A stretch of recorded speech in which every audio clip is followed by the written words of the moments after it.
देश विदेश की सच्ची खबर सच के साथ। आप देख रहे हैं नेशनल इंडिया न्यूज। सिलीगुड़ी में बेरोजगारों ने विरोध मार्च निकाला तथा डीआई कार्यालय के सामने प्रदर्शन किया। साथ मालदा जिला शहर पर स्कूल शिक्षक की नौकरी जो लोगों ने खोया, उन सभी ने मिलकर डीआई ऑफिस पर ताला लगाया। साथ ही ऑफिस के बाहर सरकार के खिलाफ नारे भी लगाए।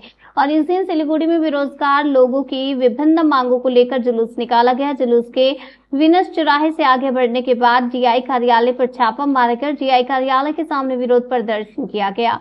योग्य नौकरी चाहने वालों ने डीआई कार्यालय के सामने सड़क जाम कर विरोध प्रदर्शन किया। स्थिति को नियंत्रित करने के लिए बड़ी संख्या में पुलिस बल तैनात किया।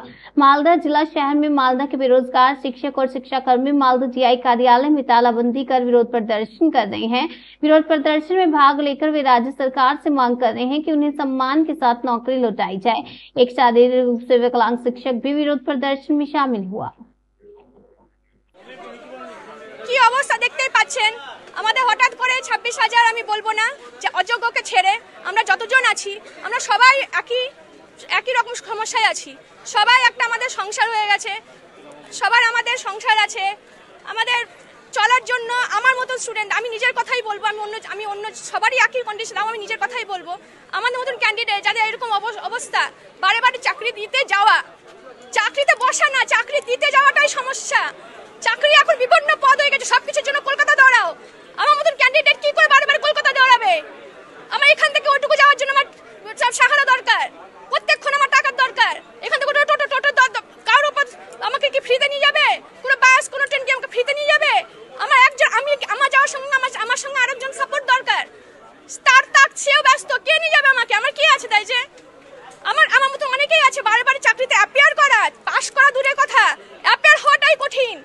বা সবকিছুতে কলকাতা যাও, কলকাতা ওখানে পরীক্ষা, ওখানে recommendation letter, appointment letter, verification, সবকিছু যদি এইভাবে হয় তাহলে আমরা ডিআই অফিসে আমাদের যোগ্য আমাদের লিস্ট দেওয়ার জন্য আমরা ডিআই স্যারকে আমরা সবাই বলেছি রেকমেন্ডেশন দিব। স্যার যদি মানে খুবই ভালো, মানবিক ইউনিটির জন্য যদি উনি ভাবেন, নিজের অফিসিয়াল নিজের পদটা ছেড়ে যদি একটু মানুষ হিসেবে ভাবেন, তাহলে অবশ্যই আমরা নিজের অধিকার পেতে পারি। অবশ্যই আমরা সবাই বৃহত্তর আন্দোলনে যাব, কারণ আমরা তো একটা মানুষ গভর্নমেন্ট চাকরি ছাড়া মানে যে পেয়েছে, না পেলে অন্য কথা ব্যাপার ছিল, আমরা পেয়েছি 6 বছর আমরা সার্ভিস দিয়েছি।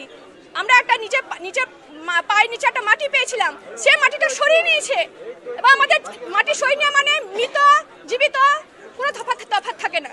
আমরা এখন সবাই জিন্দা লাশ হয়ে গেছি। আমাদের সাথে যদি বাঁচাতে চাই তা আমাদের চাকরি আমাদেরকে ফিরে দিতেই হবে। আমার নাম অনিন্দিতা সাহা।